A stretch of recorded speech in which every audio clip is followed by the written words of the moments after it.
Winston, What's up? I got it synced up so that we're live already. Oh wow, perfect. Perfect It is timing. very perfect. Where are Awesome. you at? I like your little Winston cave that you have there. Yeah, I'm at the Southern, which is like a rock venue in Charlottesville. We're doing our live stream tonight at 8 o'clock. So I came here early to set up and knock out this show with Oh, you that beforehand. that's cool. That's cool. So you're in North Carolina right now. How much comedy have you been able to do with all this stuff going on? I've been doing a lot of online stuff. I'm in Charlottesville, not Charlotte. So I'm in Oh, sorry. it's all good. Let me try to fix this audio real quick so I can hear you a little better. Let me change here. All right, I think I should be able to hear you better now. I've done one show in person in the last 107 days, but the rest have been I've done a shitload of a lot of Zoom shows, a lot of online open mics and stuff like that. How's that been? I haven't done an online open mic.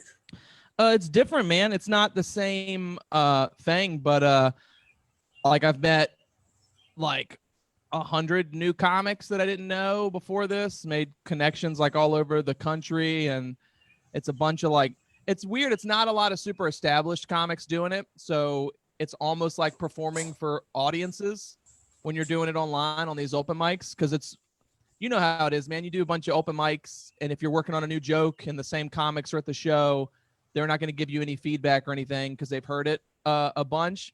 But none of these people know me, and they're fucking paying attention and enjoying the show and liking it. And it's been good for me. It's not the same as a real life show, but it is like better than sitting around doing fucking nothing. No, I know what you mean about doing it in front of just different comedians because the difference in doing my jokes in Fredericksburg and coming down to Richmond and doing them is just a world's difference. Because, Oh like you yeah, said, somebody is paying attention. It just like it revives you. absolutely, man. And these Zoom shows are like different comics every show. Like I got up 3 times last night doing it. On Wednesdays, I can get up 4 to 5 times. So I did. It's crazy. I'm doing like 15 to 20 sets a week. It's not the same as doing them in person, but I've like in the past 2 months since I've been doing it, I've got like a new 15 minutes of material that I tried at the live show to see if it worked or if it was just me, being a dumbass thinking that Zoom was going to be like the real deal, and it's not. And it worked in front of real people, man. So I'm excited. It's cool. I hope it sticks around even when comedy comes back. So, at least for you, it seems to be proving true. Like it's helping keep you fresh Yeah. and keep your cadence and stuff like that. So, when you got back to a regular stage, the transition wasn't that hard. It took maybe like a minute or two into my set to like fully get my rhythm back, because the only major difference is like there's a little bit of a delay, like just a fraction of a second, because it's over the internet. So there's like that minuscule thing that like normal people can't tell, but like when you're performing, you can fucking tell. Like even like a slight difference, you can just feel it. And but other than that, it took me like a minute, and I had like a really good set. I got to do like 30 minutes. It was awesome. It was super fun. Nice, nice. And I saw it was outdoor on like it looked like you're on like a loading dock or something. Yeah, it was a loading dock at Cool. Busky Cider in Richmond. It was rad. It was awesome. So That's much really fun. cool. So they're doing shows in Richmond again. I know things have been crazy down there. Yeah, dude, it's been absolutely insane. So we got a couple shows. My buddy Mike J runs one on Tuesdays at this place called Pops. And then with Busky, I think Busky is going to be twice a month, and that's a book show. But I think a lot of people in Richmond are taking the COVID thing like super seriously. So I think it'll be like a while before Richmond has more mics again, or like it's even close to opening back up to having like 5 or 6 mics a week. So, what are what are you doing to be able to use this space at this club to do the live streams? So it's pretty cool. Like, so every Monday at the Southern, like on my Facebook and their Facebook, we live stream me and my buddy Chris Allen doing like a host battle show. And like next week, Chris won't be there, so I'm going to do a different show by myself. So it's just me. Like, I like standing up and being on a real stage. It just feels good, even if it's just online. And we've got like a giant projector behind my laptop so that like I can see the gallery view like really large. So when we have people in there, we can still do crowd work and like fuck around. And then It's just nice, man. The people at the Southern are awesome. My buddy Jayon and Danny, who are like the GM and like Booker and stuff like that. They come in every Monday and are super helpful, and we knock it out. Jayon like runs. He basically just hangs out and is the guy that's in charge of making sure the sound and everything doesn't sound like shit. That's it. He kills it at that. It's good to see that you guys are still busy and still just keeping up with everything and trying to do whatever you can to keep fresh and to keep people laughing and just keep people entertained, because I feel like that's super important because a lot of people are going stir crazy. Yeah, dude, I'm losing my mind.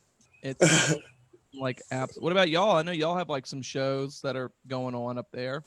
So we did a show outside on a patio like right before all the protesting started. And then because of like all the protesting, we didn't do shows for a couple weeks.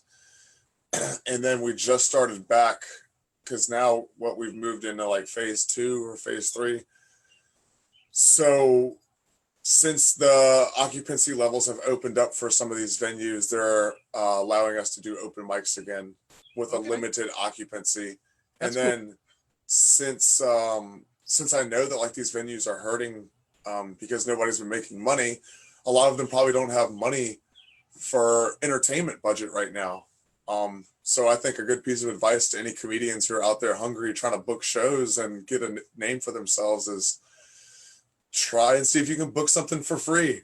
I mean, endear yourself to a venue and then prove that you can sell something out and then use those numbers to come back at them. And when things are a little bit closer to normal and they can afford to book a regular show. Yeah, man. I think that, I feel that I've been doing like, it depends on the gig, man.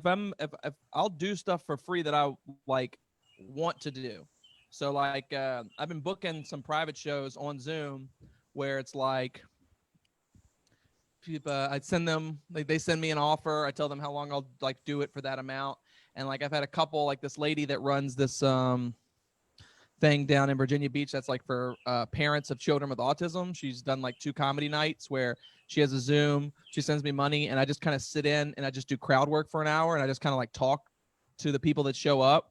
And those have been great, but I wouldn't do those for free. Like I wouldn't donate like an hour of my time. But I agree, like if you want stage time super bad and you want to get in there and have like a live show, I mean, unfortunately, you're probably going to have to make some sacrifices with them not having an entertainment budget and just being like, hey, can we like do something with this shit? Because it's better than no stage time at all. But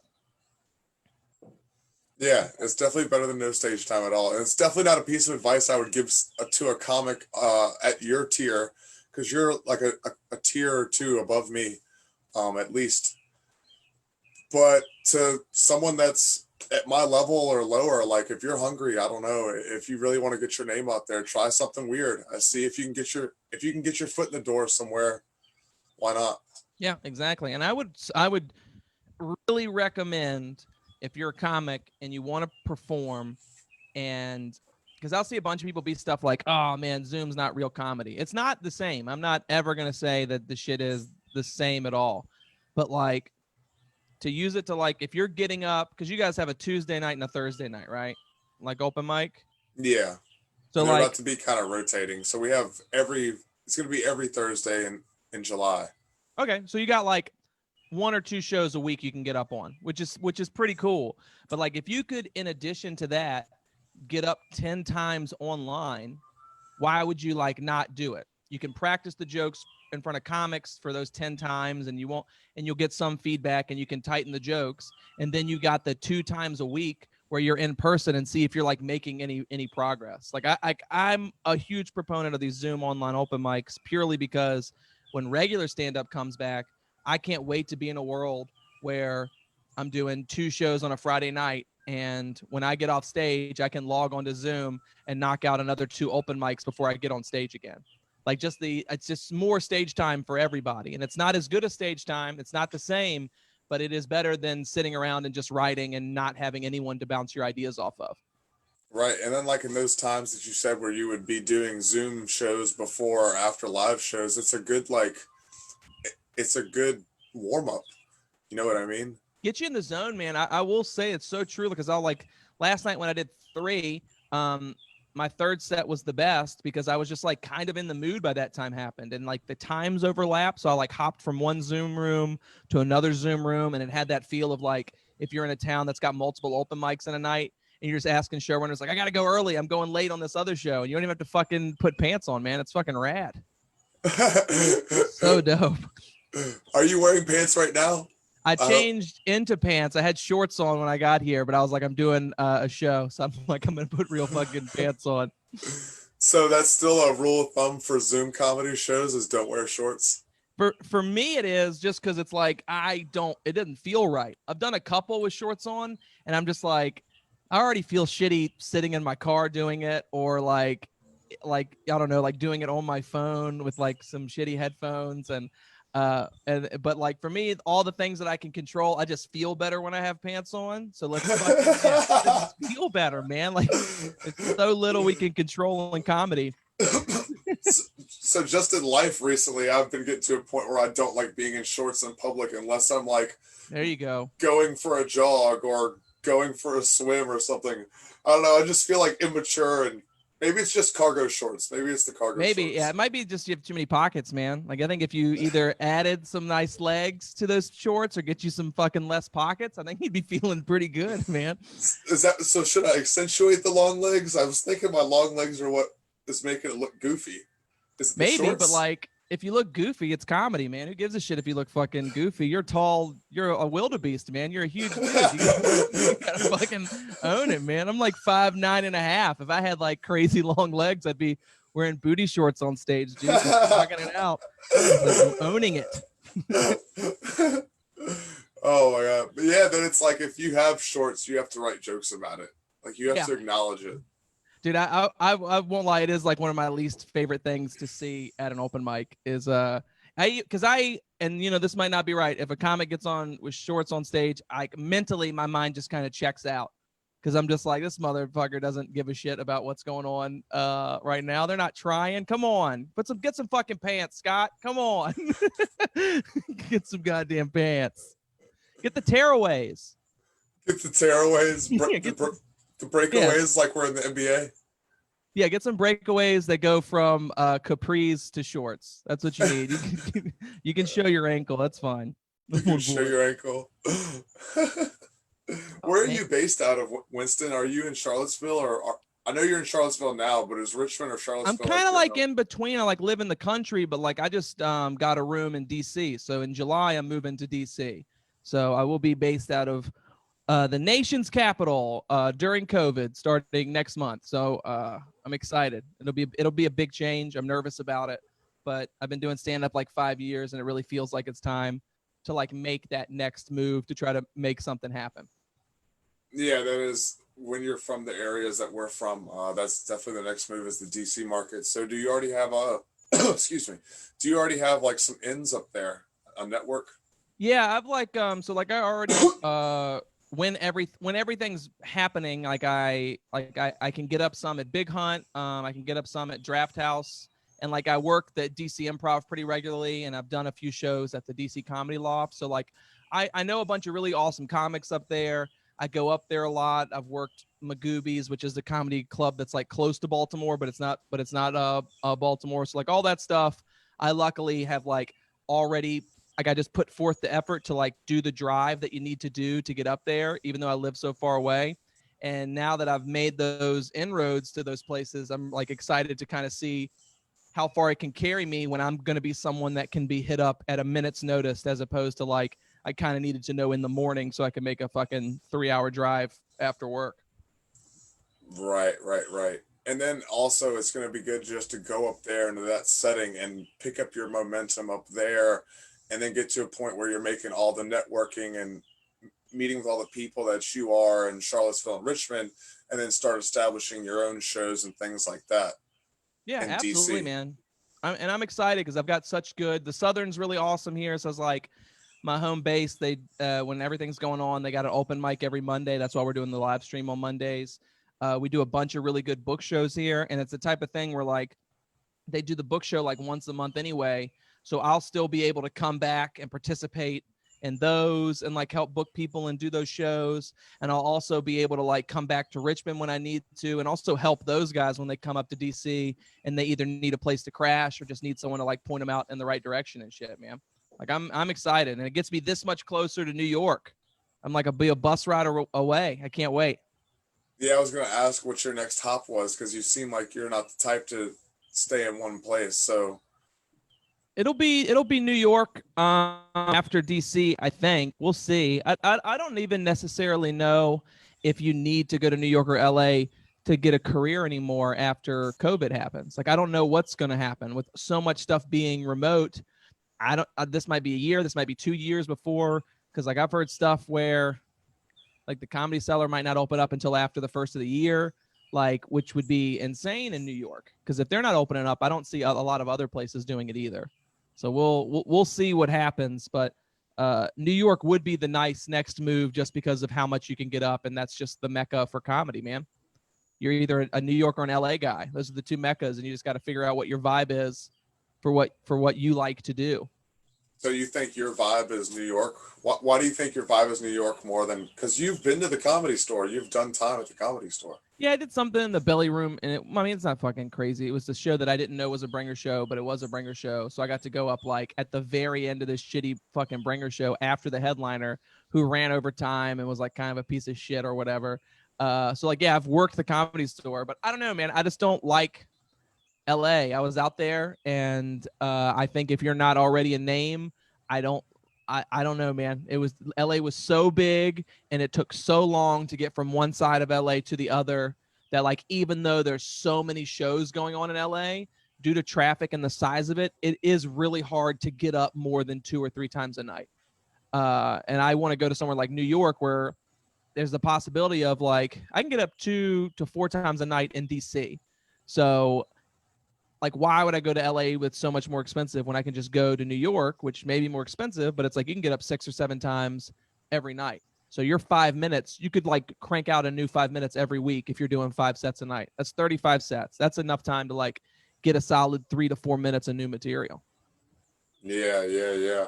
So that's something I wanted to talk to you about too, about like trying to figure out your material, because I got to a point where I feel like I'm writing too much material and trying to do like a new 5 or new 10 every week instead of too much.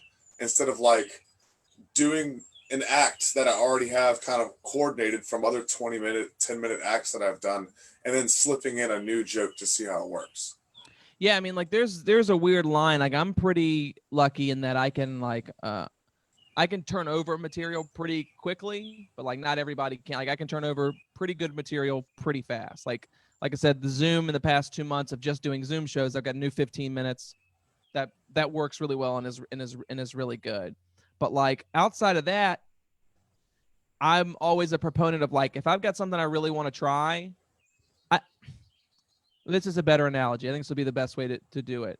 I'm when I'm adding so much stuff so frequently, it's almost like it's a conveyor belt. So you've got like the first joke that you put down, and you might have tried that one on Monday. And so now I'm going to try that one on Monday, Tuesday, Wednesday, Thursday, and then Friday, Saturday, Sunday.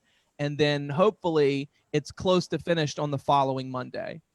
But it's still in my open mic set the following Monday. But now I've added 4 new minutes of jokes, and it's the same process. So like by the next day, the one that works is gone. And it's just constantly trying to like take pieces out that are finished while adding brand new pieces. Because although it can be fun sometimes, especially if you've got a longer, looser set to do like 5 to 10 to 15 minutes of brand new stuff, it's not super productive.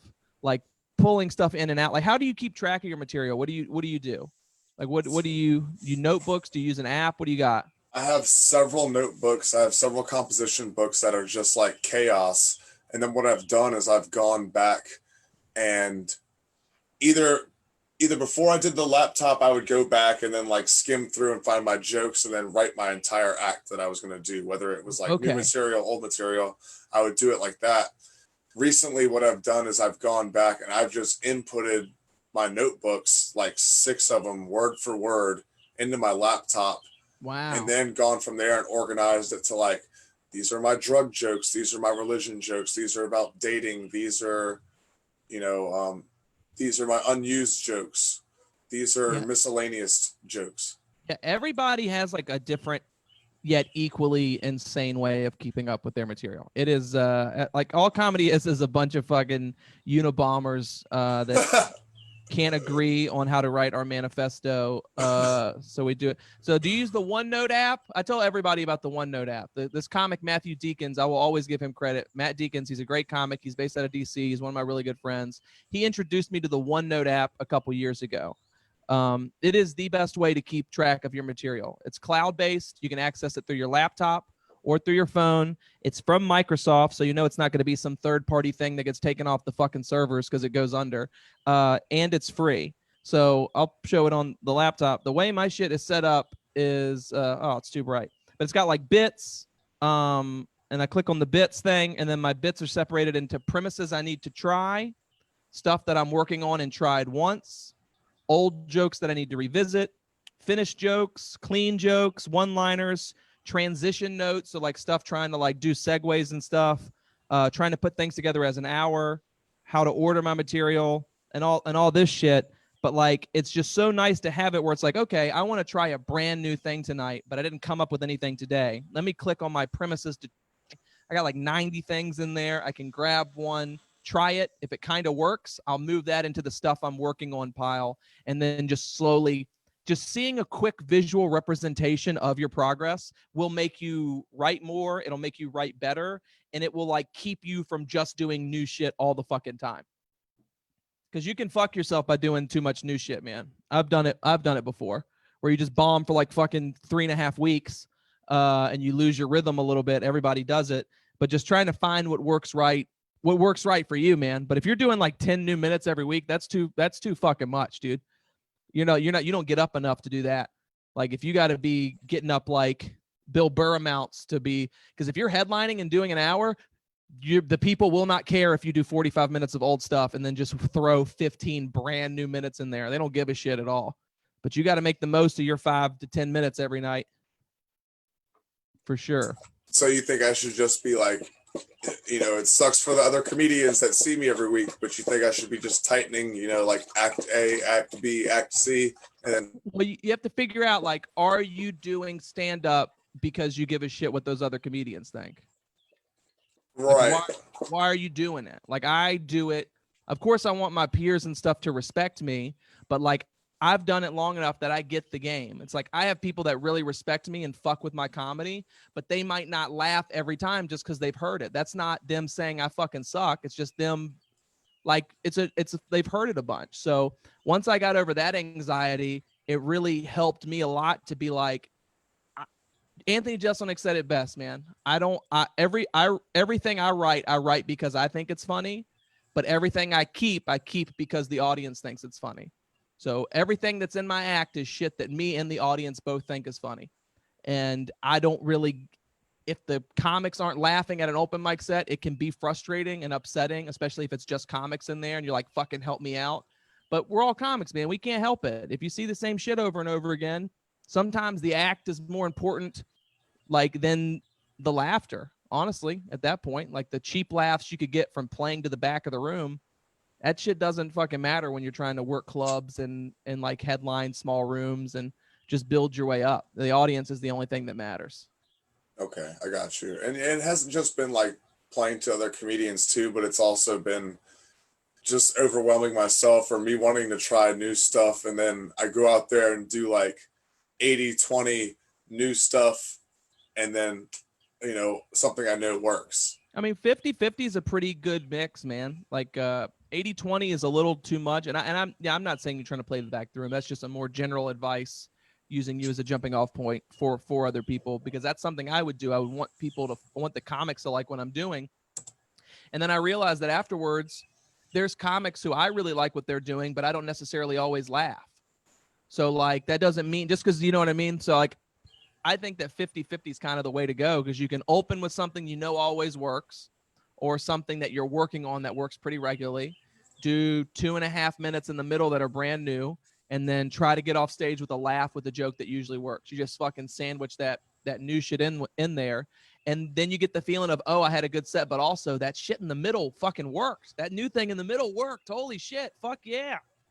Right. I like that. It's really good advice because it'll help you keep your cadence too. Because that's another thing is I've just been going out and trying new stuff. Either I'm being like too long-winded or too wordy. Or I don't have like my regular joke cadence. So I'm like, where's my voice at? Where's the voice that I had before like I stopped doing comedy? And that'll constantly be evolving. Like I said, I'm 5 years in and I feel like my rhythm changes every few weeks. And then sometimes I'll get in a good groove and it might be great. But to me, the toughest part is like when I first get a joke or an idea, because I write on stage a lot, it's really wordy. I'm trying to get around to stuff. And then the next for the most part is me figuring out, okay, how can I eliminate these words and make the joke still work? So I'm a wordy fucking guy, especially when I work out new material. So I totally get that, man. No, this is all like really solid advice, Winston. That's one thing I like about you. You're one of the first like paid comedians that I've ever seen. When I first started going to open mics and live comedy shows, you were one of the people that came to the show that's actually, was hosting your own shows at the time and had been a paid comedian around the state in North Carolina and stuff like that, Maryland. And you were always very helpful to the younger comics, myself included. And I wanted to thank you for that. No problem, man. It's all about comedy's all about like paying it forward. Like I've never done anything that like my buddy Chris Allen, who's my mentor, he did the exact same thing for me when I started. He was like, when I started doing comedy, I met him like a month and a half after I started. He had just moved to Charlottesville. Richmond, I didn't feel super welcome in Richmond because I was like kind of an outsider coming from the country. And it took me a while to kind of like get my bearings there. But Chris saw me once. He'd been doing comedy like 6 years. He'd been first in Vegas and then Dayton, and he had opened for people and he'd worked clubs and he kind of got like how to do it. And he had no reason to, but he was just so fucking nice to me and made me feel comfortable and helped. And like he started this whole thing in Charlottesville and like he let me be a part of like trying to build the scene in Charlottesville. And we have really good shows every week or we did and really awesome stuff once a month. And he just Chris just kind of instilled in me that like, this is what it's all about, man. There's times where I can't answer everybody's question or I can't always help, but like if someone DMs me a comedy question, I always message them back, hey, I'll get back to you as soon as possible and I'll try to answer this for you. Because I just love talking about comedy, man. Because I was at your place at one point, man. I was fucking new. Everybody was fucking new. I still got a long way to go. And I get better by helping other people. Like it's like, I don't know. It's how you become a better person, and it's just how you become a better comic is helping other people. I truly believe that. No, yeah, I like what you said about that, helping yourself in that way. Not to turn this idea into a selfish thing, because you're right. Comedy is very much about passing the buck and paying it forward. But there is like not just in comedy, but in life when you're giving people advice or trying to help someone in a therapeutic way or whatever it is. There's a certain game of mirror that you're playing and reflection, as you're telling that person, as you're telling me all that advice that you're telling me about comedy, you're also reminding yourself. Yeah, man. And I don't take it as you being like, oh, that's like the flipping it into a selfish thing, but it is very much like I get a lot of joy in helping new comics. I get a lot of joy in helping my friends who are comedians. Cause I'm a firm believer that like, do I want to be the best comic on a show? Absolutely. But I want to be the best comic on a show where everybody's a fucking great comic. I don't want to be the best comic on a shitty show. I want fucking all these comics that I know to come up and just murder one after the other. And then I got to go up and I just want to kill harder than that. But like, right. I want to be the best of the best, not the best. And then like, oh, fuck you. I don't want to help anybody else. It's like, nah, man, fuck that, dude. The rising tide raises all ships, buddy. That's how it works. Hell yeah. And another thing about that too is like you want to be on a good show because you want the crowd to have a good time. Yeah. A big part of what we're doing is we're like healers, man. Whether we get some joy out of making people laugh. Yeah, it rules. It feels as a fucking drug, man. It feels great. It feels so good. Like my mindset about comedy has changed so much over the last 5 years. Like I used to be somebody very much that was like, I don't care what the diversity on the show is. I think it should just be the best, funniest people. Fuck that. Diverse shows are better shows. That's just how comedy works. I do so much better when I'm on a diverse show purely because if you go to a comedy show and it's 7 dudes that look just like me, you might not really be able to fuck with what I'm doing, or I have to try to be even more different. But if I'm on a show and there's a killer trans comic, or there's a killer gay comic, a killer black comic, a lady, like a Hispanic guy, if they're on the show and then you got me and a couple other white guys, everybody sticks out, man. And you learn so much from those other comics. So I used to be like, we don't need diversity. I want really good, diverse shows, man. That's how you have good fucking comedy, man. It's And that's one of the things about the comedy scene is it's so diverse because, you know, comedy comes from all places. A lot of comedy comes from pain, and pain. Everybody suffers. It's just part of the human condition. yeah, for real, man. So yeah, that's my favorite thing about comedy is all the different backgrounds of people that you maybe would have never really interacted with in the first place. Oh yeah. And now a lot of them are, you know, your best friends. Yeah, absolutely, man.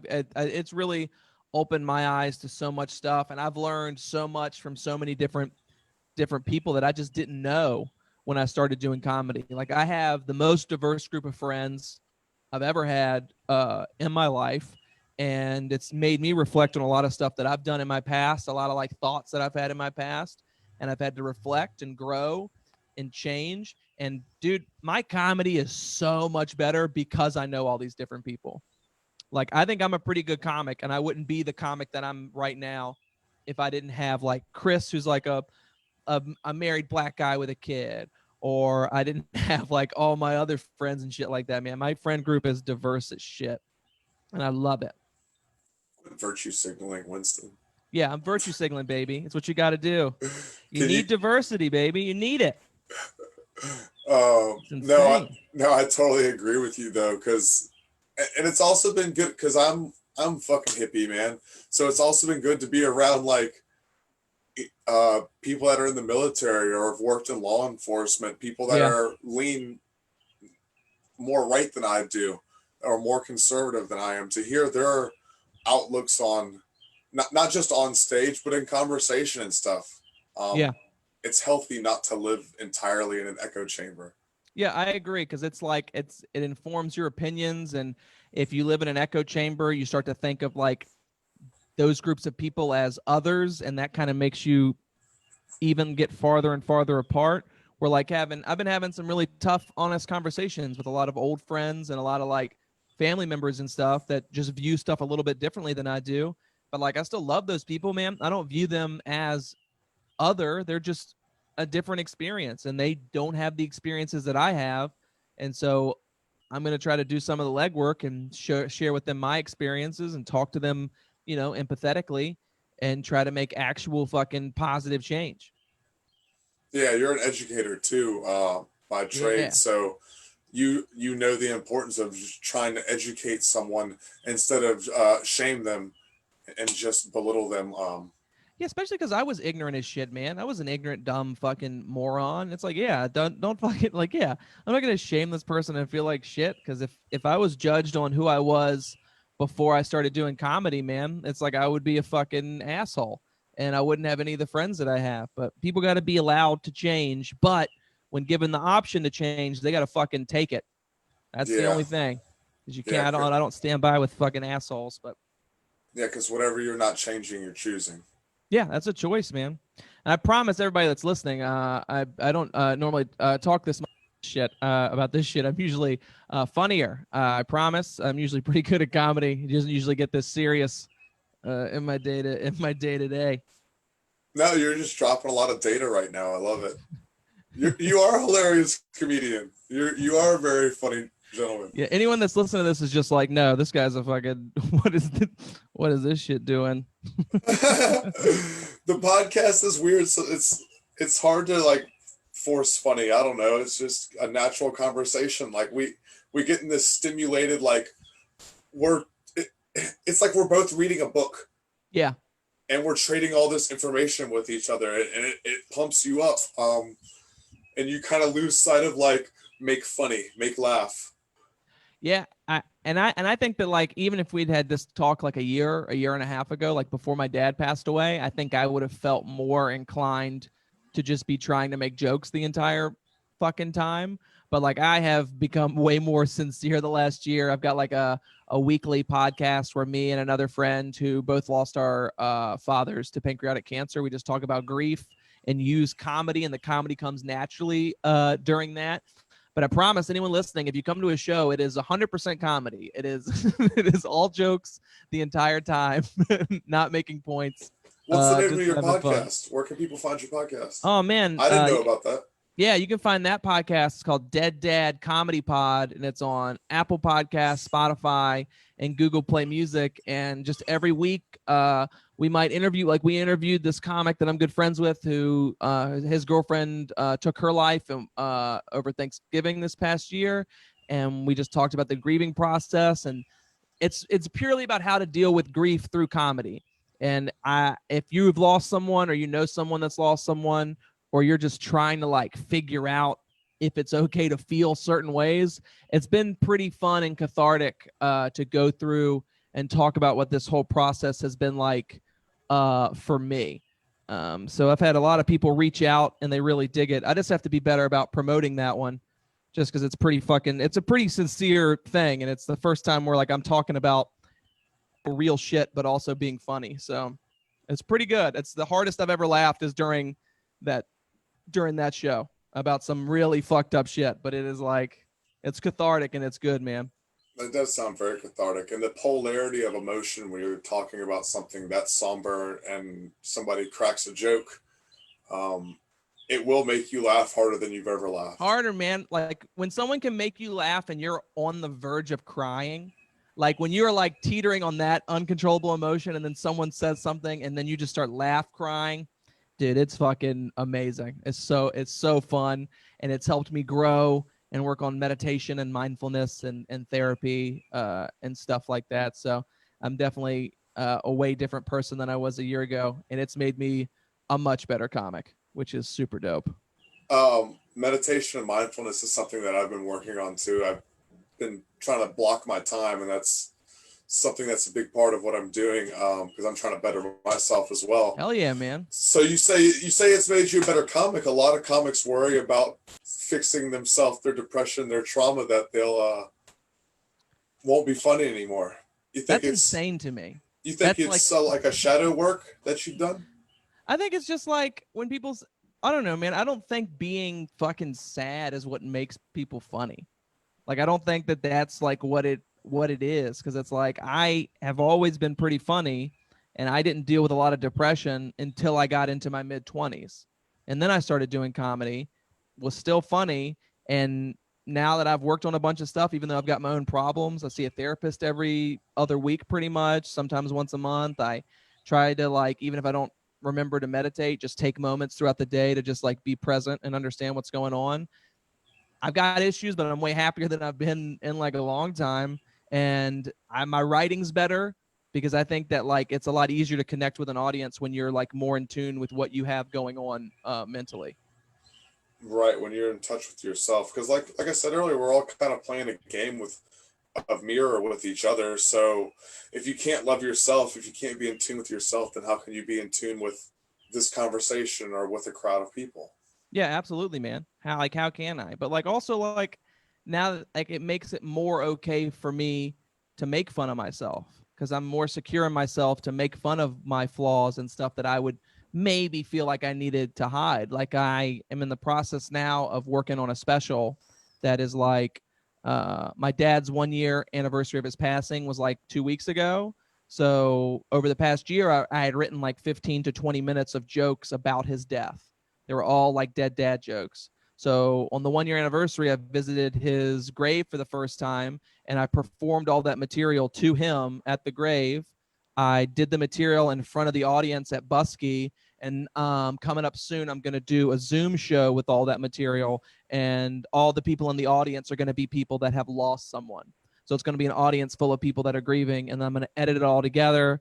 And the guy that's making the poster for it is comedy artwork. He's done stuff for Mark Norman, Dan Soder, done like a bunch of their posters and shit like that. So like, I don't know. It's something where like I would have never done this, and I think it's the best and smartest material I've ever written. If I didn't work on myself and was going to therapy and figuring out shit like that. That's really powerful, man, and that is a really genius idea. You're gonna kind of splice them together like that Chris Rock special. Yeah, it'll be like the Rock special, and like Maria Bamford has a special where she's doing it in front of different groups of people. But this will be more like I'm going to purely edit together which one I think has the most powerful response. So like there'll be a scene where I'm doing one of the jokes and it's just me talking sincerely to my dad with no jokes. And then I'll cut to the set at Busky where I'm doing the next joke in the set where you can hear laughter from different camera angles. And then I might switch to the Zoom show where I'm planning on doing some crowd work with people that have lost each other. And hopefully it'll be this weird 45 to 50 minute like comedy thing that might be more art than comedy, but it's like gonna be something hopefully that's really powerful. But I stand by all those fucking jokes, man. I do those jokes in clubs. I've done those jokes in I've done those jokes in bars, and it doesn't matter, or it hasn't mattered where I am.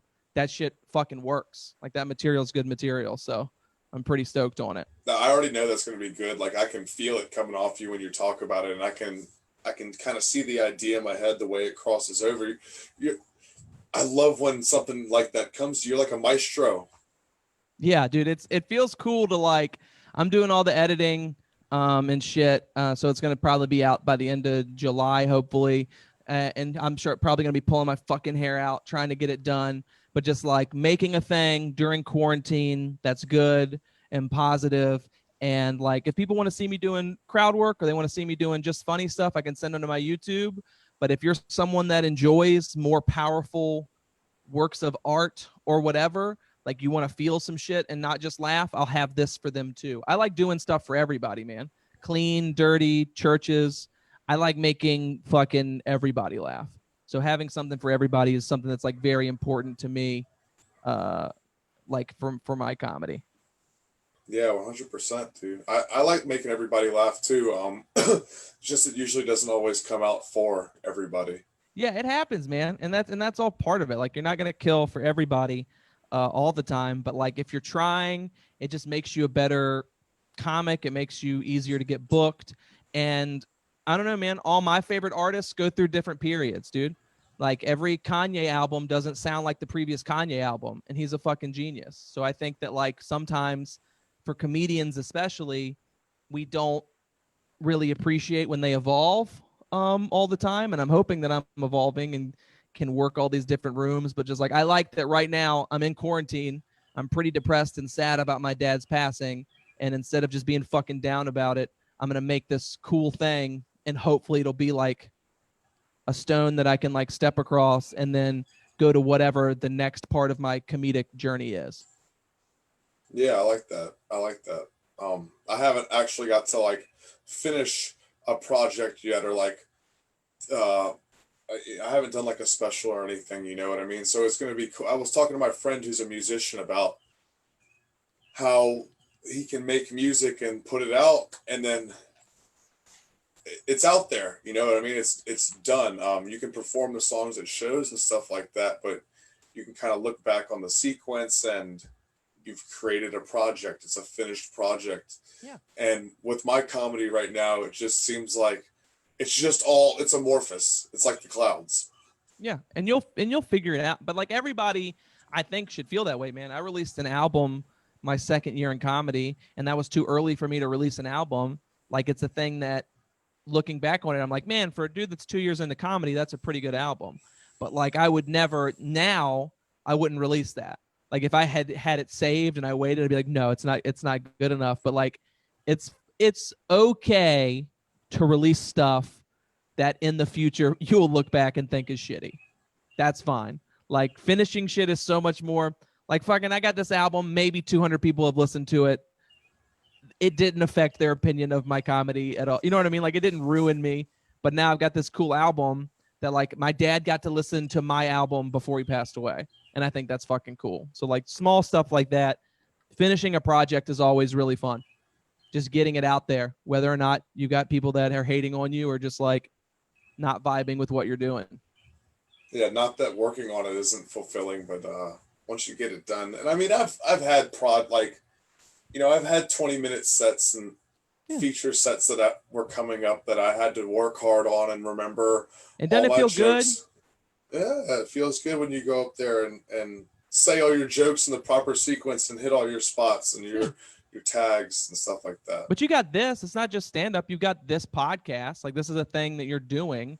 Each episode, you have to take the time to get the guest, figure out kind of what you want the conversation to go, lead a conversation, and then when it's done, it's done. You did it. There's just something like cool about doing something, whether it's as small as like when you finally finish that one joke you've been working on for 3 weeks, like you get the one wording. It's just something satisfying in it. Like that satisfaction of getting shit done feels fucking great. Well, it's like every little brick that you lay towards building, your castle, your goal of being a stand-up comedian or entertainer, whatever it is. So when you're right, when you do your podcast, the Dead Dad comedy pod, and you line up the episode and kind of figure out what you want to talk about, and you do it, and it's a good episode. It was stimulating. When you get done, you can't go to bed. Yeah, it's like I did this shit, man. I made this today. And I don't want people to think I'm a fucking brilliant, amazing comedian. Like I don't think I'm gonna here's the deal. Comedy's such a crapshoot. I'll probably never have a career, but man, it feels good to like no matter what happens at the end of the day, when I have kids or whatever, I'll have things to be like, this is what your dad used to do. And they'll be like, oh shit, you have a fucking album, Dad? That's crazy. And I'm like, yeah, I have an album. Don't say fuck in the house. And it's like, your mother's in here. What are you doing? But I'm still, stuff. I don't know. I'm excited now because like I've been excited to do this podcast because I love doing podcasts. And I've been excited to like, I got a live stream after this and I got an open mic at 11 online. I just love that I got shit I'm doing tonight and it's lined up and just fucking talking real shit. And we're talking comedy, man. It's great. No, I love it, dude. I love your energy too. Yeah. Oh man, it's easy to be excited when you're standing up. I feel like I'm performing. It's like, what's up, guys? Can I do 5? Right. I've noticed that too. That you had like the director's chair there, and that you were standing up and sitting down. Yeah, it's like I'm so fucking fidgety, man. Like I feel like I'm on stage right now, and I'm moving the same way I do when I'd be like on this stage. It's fun. No, it keeps you loose, right? You got a microphone in your hand, you're bouncing around. Yeah. That's another thing about the Zoom too that I think maybe you're not considering is you're getting more comfortable in front of a camera and more natural in front of a camera and not even really catching it, and that's going to help translate too, because even stand-up comedians, it can't just be stand-up comedy. You know what I mean? Man. You're going to have to do a sketch comedy and movies. I saw Moshe Kasher at the DC Improv, and he was talking about how great. He's hilarious. But he was talking about how he had a job on like a movie set for, it was like a Night at the Museum movie. And he was one of the people that will like kind of run in an improv lines. Like, what if you said this? What if you said that? What if you did this? What if you did that? Voiceovers, there's so many different things. There's a lot of lanes that you can fill when you're creative and funny. There's a lot of different things, but you just got to try it, man. That's why like I'm doing the editing on the special thing, and I've done like taste testing videos with my mom, and I got this podcast, and I got a game show podcast, and I've got this Monday live stream, and I do this writing session live stream every Sunday where if you're a comic and you want to come hang out on Zoom, it's an hour. I do crowd work with all the comics for an hour, but like during the crowd work, I'll be like, Scott, do you have a new joke you want to pitch? And then you'll pitch your joke and we'll riff it together to see if we can come up with something with it, and then I'll go to something else. So just doing different stuff, getting comfortable. I have really used this quarantine to like figure out what the fuck I want to do.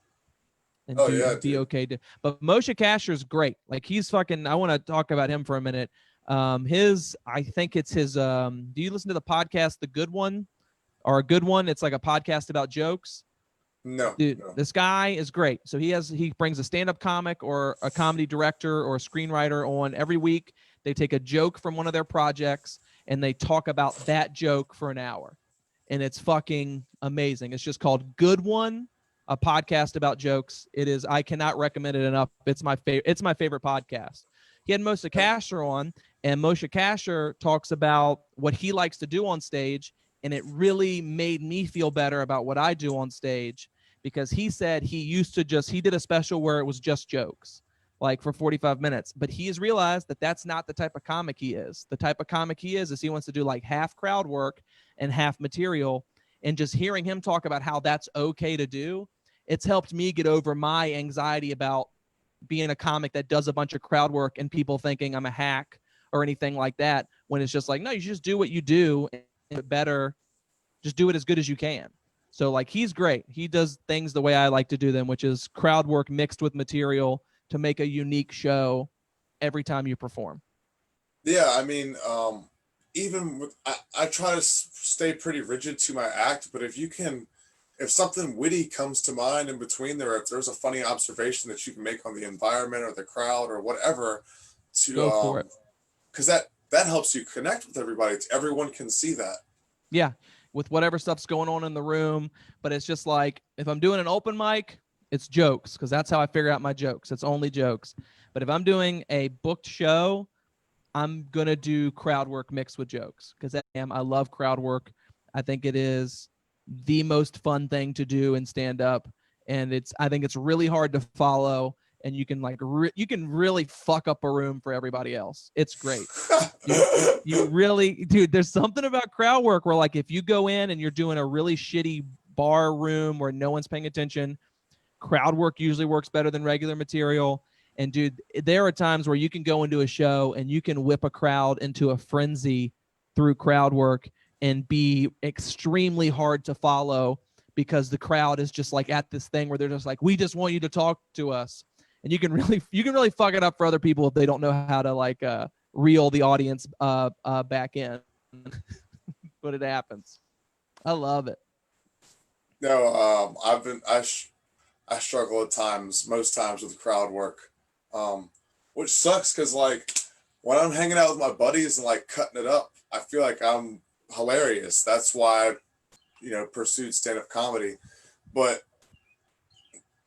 there's some sort of like barrier that I put up.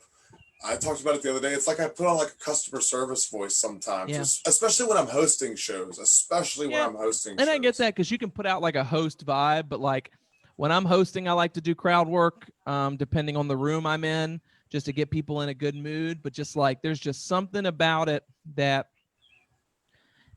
I think my sets go better when I do it, because the type of crowd work I do is I'm not a mean comic at all. Like I'm not like if I'll deal with a heckler if I have to, but in general, I'll make fun of someone in the audience a little bit, then make fun of me. It's always really playful. We're having a good time. I want them in on the joke with me. But like with crowd work, man, it's just, you can make such a unique experience. And I like being able to be like getting people's names while doing crowd work, because now I'm friends with that person and I can interact with them the way that I interact with my normal friends. Because I agree, I think a lot of comics are funny with their friends, but a lot of times they'll get on stage and they lose that ability to make these people their friends. And that's, if I had to say what my act is, it's making people my friend and just letting them in. It's like hanging out with a dude you grew up with. That's what I like to do. Okay. All right. You got me thinking of my approach now. Yeah, try. And you don't have to do it, man, because it's like, I can't write one-liners. I'm not a one-liner comic. I fucking tried it. That shit's fucking hard. It's not a, dude, when I first started, and I watched Jesselnick, I was like, I'm going to see if I can write kind of dark one-liners and just see if I can do it. And it was 6 months. And at the end of 6 months, I had 5 minutes of material. And I was like, fuck this. I'm not working 6 months to get 5 minutes of one-liners that work half the time. My brain doesn't work like that. Some people do, and I think those people are brilliant. So I suggest everybody try everything. Try crowd work, try bits, try stories, try one-liners. Find what makes you comfortable, what helps you relate to the audience. Yeah. And I'm a bits and crowd work guy. I love bits and I love crowd work. I love having a topic and then talking about it for 4 or 5 minutes because it's less that I have to remember. Yeah, and if all that works for you, then hell, mesh it all together. Yeah, for real. Just tag it correctly, use your misdirections and whatnot. I feel like Yeah, man. puns is something I feel like I have to throw out of my toolbox. I feel like I'm not allowed to like do puns. Like people, like if a girl does a pun, it's okay. Or if like I don't know that like people expect like a story or like some like methed out LSD tale or some shit from me. Yeah, So when I from your go up there and vibe, make yeah, a from pun, your vibe, if I saw you doing puns, I'd be like, "Is this a bad trip? Like, what is fucking happening? This guy needs. I want to hear this guy talk about going to the string cheese incident show. Like, that's what I want to hear this guy talk about widespread." And I don't, yeah, I don't know, man. I do get what you're saying. I'm not a big pun guy. I have written one pun and I do it in my act, but like when I do it in my act, there's always like I just say it's the best pun I've ever written. You better like that. Paige Campbell's a very good comic. He has a lot of puns in his act. I think when you do puns, you have to do a lot of them and you have to fucking beat it into each other, like into people's skulls. Like Paige has this joke about dolphins and dolphins getting high by eating pufferfish. And there is like a 1.5 minute part of the bit where he just does like 8 or 9 puns in a row. And it's impossible to not laugh at it because it's so many puns. You're like, he's definitely done. You're like, fuck, another one? I didn't see that one coming. God damn it. Because people don't want to admit that puns are fun. Like people don't want to admit that because they're fucking stupid, but they're fun. And that's what it right. is. So if you got puns, I say fucking try just throwing as many at people as you possibly can about beating them into submission. Or play up the fact, or like, have you ever tried playing up the fact that you don't look like somebody that would be doing puns? I mean, like, because I do get that vibe. If you got up and did puns, I'd be like, I didn't sign up for this, man. This is not what I agreed to. No, I've never tried that, but I've been thinking of ways to try to like make fun of the at least stuff that I've been deeming for myself as like hacky lately that like I shouldn't be performing. I'm like, all right, but it's still Yeah. I still feel this is intelligent material. This is funny. So how can I like present it in a way that I'm like making fun of it or something? Or That's fair. I think everybody eventually gets to a point where they struggle with like what is and is not hacky to them, and that's why it's really important, I think, to surround yourself with comedians that will check you, like Chris Page, my friend Alex Castaigne. I got a bunch of other comics too that are just like, if I do a joke and they've heard someone do that before, they're pretty good about, because I'm pretty good about making sure I don't do shit that I've heard before. Like if you do something and they're like, maybe, that might be a little hacky, just having people around you, because a lot of times you just don't know because you're just in that mode of writing. And like I've been a lot better about being able to pick it up now that I'm in year 5 of comedy. But when I started, the most important thing about me while I was figuring out what my taste is just having someone be like Chris, just kind of checking you. Like I've heard someone kind of do that premise before. So-and-so has this joke. You're on the right track though, because like Andrew Schultz has this joke. He's a great comic. So your mind's going in the right way, and having someone that like kind of checks you like that, because I get it, because no one wants to be a fucking hack, and I don't think I'm a hack, but like it is a nightmare of anxiety every time. Just like, fuck, does anyone have this joke? This feels like it's too easy. yeah, no, I definitely have moments like that too, or times where it's like because I'll rewrite my jokes a lot because I'm trying to work out different sets and different sequences and stuff like that, or just different wordings. So gets to point sometimes when I'm like, I've written it so many times it feels like I've stolen it from someone. Yeah, that can happen for sure. You look like you're hosting MTV's Headbangers Ball, but Yeah, I am, nobody's man. there. It's like, what's up? Coming up next, Thin Lizzy. You guys, yeah, what's up, guys? Coming up next to the screen. You guys fucking ready for some White Snake? Hell yeah. Did you grow up in Virginia, Winston? Yeah, man. I grew up in Cartersville, Virginia, but went to high school and elementary and middle school in Farmville, Virginia. Went to college in Blacksburg at Virginia Tech, and then moved like outside the Richmond area for the past since I've gotten out of college. So I've lived like in Goochland County for like the past 8 years. And yeah, so I love Virginia. I think it's great. I definitely think growing up in a rural area, going to college, and then coming back to Richmond to do comedy, I think I have a pretty unique perspective as far as like being a woke country guy, but not fucking shitting on people from the South and not trying to like shit on Southern accents and stuff. Right. Where's your favorite place to do comedy? Oh man, that's tough. Like the DC Improv is a great club. My home club is the Richmond Funny Bone. The Improv's great. That's probably the best club I've ever worked. As far as like the audience is usually, it just feels like an honor to work there. Big Hunt in DC is really good. But as far as Richmond goes, Busky Cider's the best show. The audience comes out for that. It's fucking packed. I've had like some really good sets there. The type of room where like if you bring good jokes, you're going to get good feedback. People always follow you on social media afterwards. The venue's really supportive. So non-comedy club, best room I've ever worked is Busky Cider, and I've done it like 6 or 7 times. I'm gonna miss that room a lot. It's great. Okay. I met you at Hard Times. That was my home club. I think my favorite place that I've done comedy was Joker's Laugh Lounge in Augusta, Georgia. Okay. Hell yeah. Everybody just had like a certain willingness to laugh there. Like everybody came there wanting to laugh. It was literally a comedy club, so it wasn't like going to a bar. That's dope, man. Yeah, and sometimes you'll get that, man. Sometimes it'll be the perfect storm of like you'll do an open mic and there's only a few people there, but the comics are in a good mood for some reason. Everybody is like, it's a good mix of people doing new material. You got a good mix of good comics, and then like you'll just be killing it, man. Like just having like the vibe, like the energy of a show that's just like, this is fucking amazing. Like some of the best shows I've had have been at fucking open mics where we're just being silly and having fun and running the light a little bit because there's not a lot of comics there, or trying something new and different. But like as far as like just doing a set, Busky's where it's at, man. That place fucking rules. Carlton Catalo runs that room. Who runs the room? Carlton Catalo or Cotalo. He goes by Carlton K, so I don't know how to pronounce his last name. But he's a super nice, great dude. He's like a newer comic. He's been doing it like a little over a year, but he books good comics. He's very fair. He takes care of his comics, and just one of the genuinely nice people in comedy in Richmond. I like that dude a lot.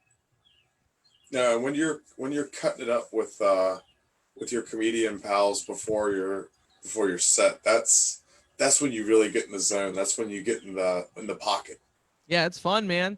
Especially if you like come in and you're just like, you got a bunch of good lines off the bat and you're like busting, because I love busting balls, man. That's my favorite part of doing comedy.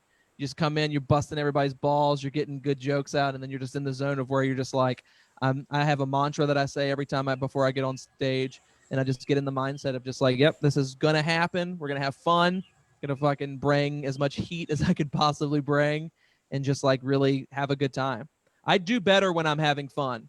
Like that's another thing. Smiling and just having a good time on stage. People just kind of fuck with what you're doing, and they can tell that you're there to have a good time. And that's all I'm there for, man. It's a job, but it's a job where I'm like fucking, I like having fun, man. That's good advice, is to just have fun. But another piece of good advice is to smile. Kenny Wingle told me that, to just, dude. No matter what, smile. Just smile. Because it's sometimes where you'll say some fucking, especially when you're working out a joke, you'll say some sideways shit. And if you don't smile after you say it, it just looks like you mean that. And it's just like, but if you smile with like a little bit of a shit-eating grin, you're just like, I'm fucking kidding, man. I don't know what I'm talking about. I'm kind of dumb. And it just like can sell the whole joke. I just also, smiling's fun, man. I like to smile. It's a good time. Smiling is a good time, Winston. Smiling's a good time, man. Like it's now I'm convinced. Now I'm convinced you're a comedy robot. Now that you made that statement, all of your answers have been so precise and just well put out and analytical. And then you were like, "Smiling is fun." Dude, it is, man. It's not. I don't know anybody that's been smiling and been like, I'm having a bad time. Right. Yeah, it's like, it's a good time, man. Fucking smiling's good. Have you ever had times where you wanted to be pissed off, but something made you smile, and you're like, You "God can't, damn man. it!" Fuck. I was like, I'm in the zone to be mad, but this incredibly ridiculous thing has happened, and I can't. Dude, it's usually like, it's almost always when I've had a bad set. So like, I'll have a bad set, and like something will happen, or I've got like some interpersonal shit going on with something that's not comedy related, and it's affected my set, and I'm fucking mad and pissed, and then my friend will go up, and either they'll bomb incredibly hard or they'll do something that's hilarious. And I'm just like, fuck, I can't even be fucking angry at this show because my friend is killing and you just can't help it. So you have to store that anger for later. Before you get home, yelling in your car on your hour-long drive home from bombing. Angry writing in your notebook like the comedy Unabomber. Yeah, dude, I just fucking my thing was like, I live so far away from the venues that my ride home after sets would be like 45 minutes to an hour.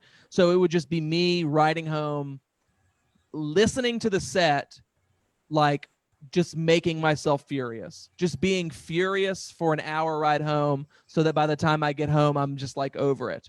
Like I would just get myself as angry, so I'm just like screaming in my car, like, "Why the fuck would you say that? God damn!" Yeah, I need to film my sets more. Yeah, audio record or filming. Audio recording's pretty huge. I didn't used to believe in it, but I audio record every set, and I only listen back to the best sets where when I get off stage, I remember, oh, I tried something different, I have to go, and the absolute worst sets. Those are the only three. Everything else, I probably listen to 90%. I don't listen to 90% of them, but the 10% where because there'll be times where you riff something on stage and you'll just be like, oh my fucking God, I'm not going to remember this, but I got to go back. Like, that's the way that wording needs to be. Or you bomb so hard that you're just like, I got to fucking depressed and feel sad and like feel as bad as possible about this. Or, dude, I'm a firm believer in like, there's times where you kill so hard and comedy is so difficult that you just kind of need to like listen to a really good set and remember all the positive things you did and try to bring that to your next set. Right. Remember, that's one of the main things that I try to do whenever I have a bad set is reflect on the times that I've felt like I've killed, that I've had really good sets. Yeah, and just like growing from bombs. That's what's important. Everybody bombs. I've bombed really hard before, and then I felt awful, and then just trying to be like, no, these are the things I learned from this set. This was productive. If a set's productive, I'm happy. And then also, like, there's times where, like, if you're doing like a book show and the audience is shit and you're doing your best material and it's not working, sometimes that'll like fuck with your head and make you think that you're fucking don't know what you're doing. But Craig Ferguson had a great quote. I love great comedy quotes. Craig Ferguson has a great one. Someone asked him, like, what do you feel like when something bombs? And he's just like, I think fuck them because the numbers are on my side. If it works 9 out of 10 times, the 1 out of 10 is who's wrong, not the 9 out of 10. And just remembering that and realizing that like jokes can get better. You can always grow with your comedy, and just not let the bad sets change you for the better, but don't let them like discourage you, because they discourage me a lot, but you just got to fucking fight against that shit. Yeah, you got to learn from your mistakes. And hell, if you're feeling discouraged, dive into that. Like I said, pour it into your notebook. That's when I have the best writing sessions, is when I'm feeling down. Oh, absolutely, dude. Who are some of your biggest influences? What time do you got to go, Winston? I've probably got like another 5 or 10 minutes left before we got to finish setting up here, if that's cool. No, yeah, just give me some of your biggest influences and then really tell people how they can find you. Hell yeah. This was fun, man. Hopefully, I would love to come. Super knowledgeable. Yeah, I would love to come back and like just shoot the shit and tell stories and bust balls and stuff like that. But this was cool to be able to just kind of like talk comedy, man. Thanks for having me. Yeah, definitely, man. I think what I need to do is start having those. When I want to have podcasts like that, because I wanted to be more like that too. I wanted to be like bust balls and shit. I mean, I also wanted to get to know you because I've never really like chatted with you and shit like that. Yeah, outside of like small conversations and then like just like encouraging things through Facebook Messenger. I don't think this is the longest conversation I think we've ever had. So right. Yeah. Not to say that I've never, hit you up or we've. No, I get what you're saying. Yeah, no, it's I totally get that. It's different. It's different having a one-on-one like hour-long conversation and like actually getting to know somebody. No, I totally get it, man. Yeah, I'm down for, I would love to come back whenever you'll have me. This is super fun. This is a good. I enjoyed talking about comedy. I was in the mindset of wanting to talk about whatever you wanted to talk about, and when you went down the let's talk about comedy route, it just kind of every now and then it feels good to like wax poetic, because I'm not usually this pretentious, but it just feels good to do. Right. Yeah. I really wanted to, I wanted to get to know you. I wanted to talk comedy, but I really wanted to just be free flowing and cut up. Like, I didn't have any questions written down. The only, Well, you asked some good ones, man. Not only you pulled some good comedy questions out of the ether. If you didn't have any of them, fucking everyone that's like watching this is just like, this is the least funny fucking episode of this goddamn podcast. And no, I do a lot that are like this, man. It's not supposed to be like, I can't wait to read if there's any comments that are just like, who the fuck is this dude? For the love of God, Scott. I'll never go see him. Yeah. Yeah. As far as influences go, I've got a pretty wide berth of people that I really fuck with. I think I have a pretty unique style on stage. Like, I don't think there's a lot of people that kind of do what I do energy wise and writing wise. But like, I love Nick Swartzen, Norm Macdonald.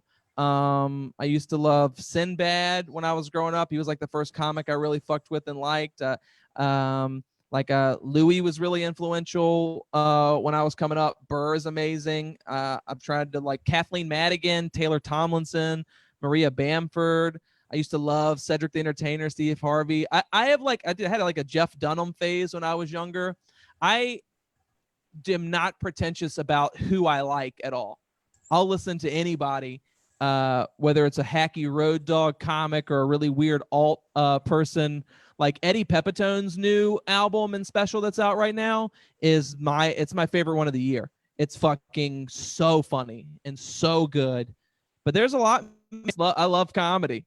So I fucked with Dane Cook. I liked Dane Cook a lot when I was in high school, and was influential to me as far as like energy and just having a good time on stage. And I've kind of evolved out of that, and that's not what I fuck with. But I'll never say fuck that person, because it's like, fucking, they're doing good, man. Who gives a shit? You can still pull out like the big energy or extreme physicality in like small, very small doses. Yeah, for real. I like a lot of those guys, man. I don't think I'm defined by one major influence, which I think is lucky for me. But I grew up watching the Comedy Central Presents when I was a freshman in college. All of the Comedy Central Presents, the half-hour specials, were on Netflix. So I watched every single one, 100 and something fucking half hours, and just like enjoying those comics that really might not have made it, or they were just on the road doing stuff. And like, I've been lucky to work with some of those people, which is like fucking insane. But yeah, man, I pretty much like everybody. Like, as far as like, who are some of the favorite people that you've worked with, or biggest names you've worked with? I mean, I've been lucky in that, like, I've gotten to do something in front of Mark Norman before. John Witherspoon, before he passed away, was really cool. I got to host for him. There's been like a bunch of people, nothing too crazy. Taylor Tomlinson, I got to work with, which was really neat. I've got to hang out with like Joe List and Sam Morril and cool people like that. Not like we're super good friends or anything, but just being in the same room as them, being on the same show as some of them, it's just a really cool. It didn't go to my head and make me big-headed or anything and think I'm better than I am, but it's one of those things where it's like, I just view it as like, man, this is really validating that this club was like, this is someone who could be on the same stage as this person. Right. So that is validating. It's encouraging, and you deserve it. You're that talented, Winston. Thanks, man. I really appreciate that. But if people liked this or they didn't, I guarantee you can follow me at Instagram and Twitter at Winston H Comedy. I've got winstonhodges.com, which links to everything. I've got Dead Dad Comedy Pod. I have Host Battle. I have the Winsmith Games. I got my 50/50 show. If you add me on Facebook, just Winston Hodges, my fan page, I post literally everything that I'm doing. You can find my Instagram and all that shit. But thanks for having me, Scott. This was really fun. I had a good time, of course, man. Winston. Are you going to come up on Thursday for the open mic? I don't know if I can this Thursday, but I am going to try. I'm going to try to come up Thursday because I think it'll be pretty fun. Every Thursday this July, so if you can make it up. Absolutely, man. Well, I'm going to head out here and get it set up, but thanks so much for having me, Scott. Dude, thank you for doing this, Winston. You have a good night, brother. You too, man. Talk to you soon. Bye. boy, mate. Yo, Winston Hodges. Good cat.